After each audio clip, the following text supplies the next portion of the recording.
I am live. I don't know what's happening right now.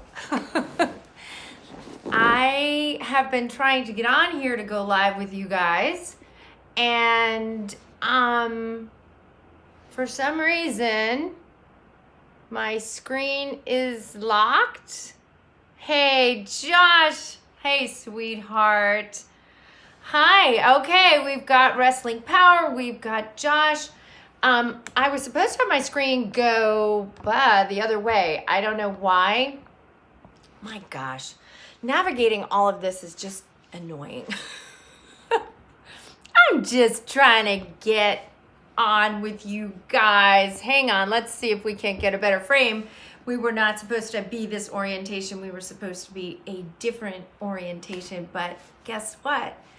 We're going with what is Michelle Ivy.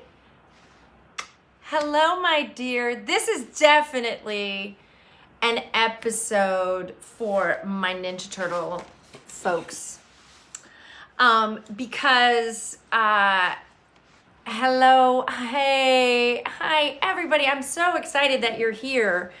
I was a little late getting here today because I was working out. And then I thought, oh, wait, I need to put on at least some lipstick or something or pull myself together in some way so that I look at least presentable. I know I probably shouldn't even care, but I do. A little bit of vanity is not so bad these days. It gets us dressed and showered. Okay, so last week I said, let's go ahead and talk about a little Ninja Turtles this week. Actually, that was somebody's suggestion. I don't remember who it was. Thank you, Jamie. Who it was who said, let's talk Ninja Turtles. And I thought, okay, yeah, let's talk Ninja Turtles. But I want to kind of do it a little bit differently because, oh my goodness, you guys, like, life is just unrelenting. Am I the only one who's having that? Life is just challenging. I'm constantly trying to figure out like what the truth is anymore, where to get the truth, what is the truth, what is my truth. And I think we all have very different truths depending on where we're growing up in the world, our age, our beliefs, our current state, where we are. So what I wanted to do was just dip into the Ninja Turtle psyche and let's get some wisdom from Master Splinter. Because right now, I this is something I've been thinking about a lot. So you guys know I am going to be having an action figure come out next year in the likeness of me as April O'Neil in the movie, which is a huge honor. And I'm doing a documentary about the making of it. And I've really been thinking about like of course I want to show everybody like the process of making the documentary, but also I'm really want to explore why after all this time we're still attached to this film, why we're still in love with these characters, and in a broader question as well, why are we still so attached to all of our comic book characters? Why are Marvel movies like the main movies in the theaters right now? And I think it's because we are looking for heroes and we're looking for a code of conduct and character that for the most part, hi Claudia, oh I love that you're here, that for the most part is missing from our culture. Like, who are our heroes? Like our superheroes? who are the people who have such heroic qualities that they inspire us to greaterness, to being greater, to greater expression of ourselves. You know, I just don't know that there's a lot of people that I can think of. There are certainly amazing people on the planet right now who are, you know, estimable and aspirational, and people we want to know more and more about what they're doing. But we are also really looking for like the larger than life, like who is larger than life right now in our world. And I think that we're still searching for some of those people. And that's why we're still really attached to our comic book characters. And so, you know, Splinter was a badass. I mean, he was just, who loved Splinter? Who just thought like Splinter, if you'd had Splinter as your father,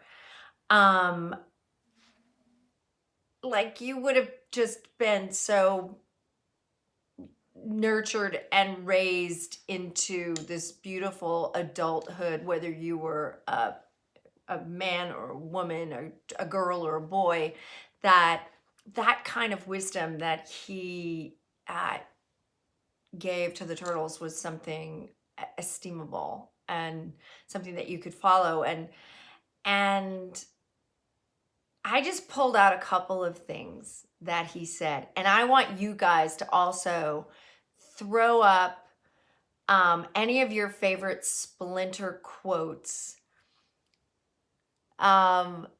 that you've got. But I want to do one because I think that this is really applicable right now, which is anger clouds the mind. Turned inward, it is an unconquerable enemy. And I think that we're all kind of angry right now.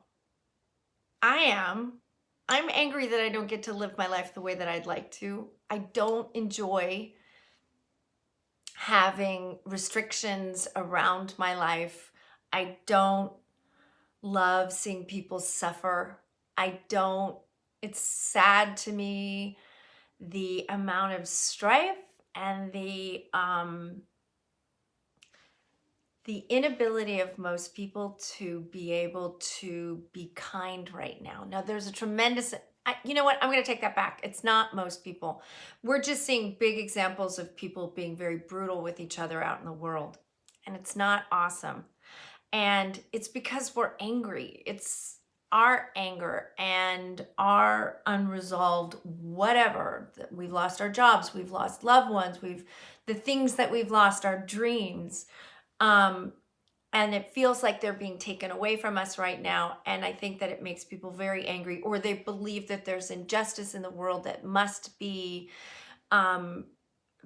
changed, and that has to happen through brute force or intimidation or really being unkind to each other. And anger, you know, it does cloud the mind, and it's something that tends to hang out inside of us, simmering, and turned inward. It is an inconquerable enemy because it will change your way of being in the world. I know it does for me. I know that I have to always be careful about it. My mom used to have a saying, which was, anger is like throwing a stone at a hornet's nest. And it was true. And I'm not saying don't feel your anger. It's just when you're taking your anger and throwing it at other people. Like, your anger is something that you need to, I need to really learn how to productively feel and express, and to not use my anger as a weapon against other people. And I think that that's just something that is a lifelong journey for all of us, a lifelong goal. of how do I have my emotions that are really challenging to me, the ones that really upset me or anger me, or the ones that really make me filled with sorrow and sadness. How do I navigate those? And, I pulled some of these quotes from later versions, not just our movie, but from all the different versions of the wisdom of Splinter that is out there. And I love one that says, "Some say that the path from inner turmoil begins with a friendly ear." And so let us be friendly ears for each other. I think, there's so much inner turmoil for all of us. And one of the challenges of living in a time where we're being asked to social distance, where we're people who are living in places that are very locked down, is that we're not able to be with one another. And, I believe that we're always better when we are able to be together. So this is very challenging for all of us. There's a tremendous feeling of isolation and of disconnectedness. It's so weird to go out and everybody has their masks on and people aren't making eye contact as much anymore, and you can't see people's smiles, but you can see their smiling eyes. And one of the things that I've been trying to do is when I'm out and I'm masked, to make sure that I'm making eye contact with people, to make sure that I'm still interacting with people, to make sure that when I am out in the world, I'm making it count and that I am connecting with people, even though I am masked and they're masked. That those masks will not keep us from having a heart connection with each other. And that a friendly ear, being an open and friendly ear for somebody else, does really help our inner turmoil. And I love this one. Patience is the key to every door. And it really is. It's like if you're trying to move forward, to walk through a door, that sometimes it just really requires patience. It's patience for ourselves and it's patience for each other. There's so many people right now that I'm finding I really have to be patient with, that I really must allow them the dignity of their experience, whether or not I agree with it or not. It is a universal kindness, a humanly kindness that I bestow on people that I love, that are blowing my mind with where they're coming from these days. Where'd you go? What happened? To total strangers who are just, having a really rough time. And that patience really is the key to open every door. And then another, I love this one. The first rule of being a ninja is to do no harm. And that extends to yourself. Do no harm to you. Honor yourself. Listen to yourself. Be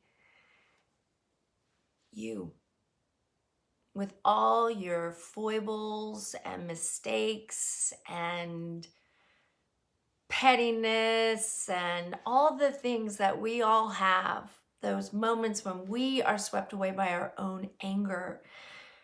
Do no harm to ourselves. Take ourselves, like we would a child, into a time out. A little time out with myself is one of the most productive things that I can do. I want to read a quote by, of all people, Keanu Reeves. And I just came across this today and I thought, this is beautiful and I want to share it because I think it's really applicable. None of us are getting out alive. So please stop treating yourself like an afterthought. Eat the delicious food. Walk in the sunshine. Jump in the ocean. Say the truth that you're carrying inside of your heart like a hidden treasure. Be silly, be kind, be weird. There's no time for anything else. And I really think that that is true. We carry our truths inside of us like hidden treasures.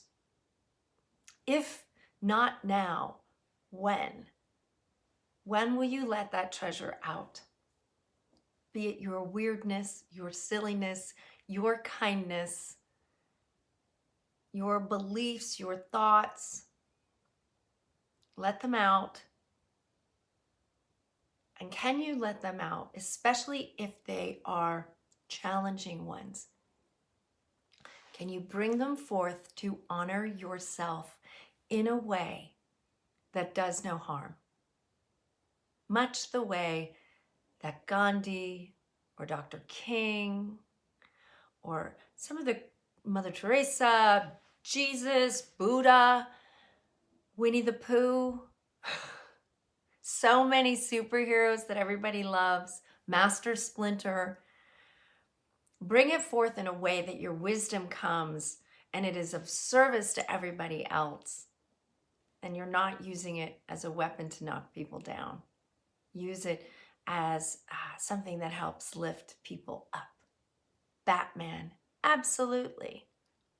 I think that whether it's the Ninja Turtles, whether it's Batman, whether it's Superman, whether it's Spider-Man, whether, it's whatever superhero or mythological character that you identify with, they take a hero's journey. And I'd love to talk a little bit more about that at another time, because I think the hero's journey is one that is very challenging. It's where you meet yourself. It's often the dark night of the soul, and where you come out the other side brighter, smarter, more alive, wiser, hopefully more gracious, more grateful, more humble, more loving. Stand for love. I stand for love. It's all I can do. I remind myself all the time, what am I standing for right now? In the face of all the things in the world, what am I standing for right now? And it's love. And so I just want to share that with you guys. And the wisdom of Master Splinter. And I had pulled out a photograph. My daughter had sent me some, or brought me, she was just visiting, and brought some pictures. These will inevitably show up. I have a whole bunch more, apparently. I didn't even realize I had them. They will show up in the documentary. I'd love to hear from you guys. What are some of the characters that inspire you, and why? And what inspires you? And one of the things I love about this community is there's so many really brilliant people here, so many brilliant, open-hearted, generous, really thoughtful people. What is it that inspires you, and what hidden treasure could you bring to the world right now? Because we need everyone's hidden treasure to come forward. It's really rocky out there. Oh, I love it. Tommy for me. Oh, Jason David Frank. That's wonderful. So many of us feel lost. Well, I have so many times of feeling lost, and then I find myself again. I find that I find my truth in my stillness. And I also find that I find gems along the way when I'm looking for very positive things to uplift myself. When I'm not going down rabbit holes in the internet, reading content that I find very upsetting or divisive. Not that you don't want to know what's out there, but I don't spend all my time focused on it because it does my heart no good. And I'm far more interested in what I can do to help uplift and support at a time when that seems to be a little bit harder to find. But it's out there. Just look for things that inspire you. So I love you guys. I love it. Don Rickles. It's a superpower to throw out zingers and make everyone laugh. It's true. I think Don Rickles is so funny. I don't know if he'd be allowed to be a comedian these days. It's very hard for comedians. I love you guys. I really do try to read every single comment that comes in. I'm going to be back with you next week, which will be the day before Thanksgiving in the United States. I will definitely be thinking about all the things that I'm grateful for. I find that oh, I love it. Oh, you guys are so smart. I cannot wait to read these. Yes, it's true, Daniel. That is true. Yeah, we're going to be talking about definitely about gratitude next week, but I would say just let's all start practicing it now. And actually really every day. I really dip into gratitude every day because, you know, it gives you a lot of juice and it helps you remind me of all the wonderful things that I have. So I'm going to say goodbye. I love you guys so, so much. I love that you were here with me today. Drop your comments below. I will try to read every single one of them and respond if I can. Take really good care of yourself. Please don't keep that treasure hidden inside of you. Be weird, be kind, be silly. And I'll talk to you next week.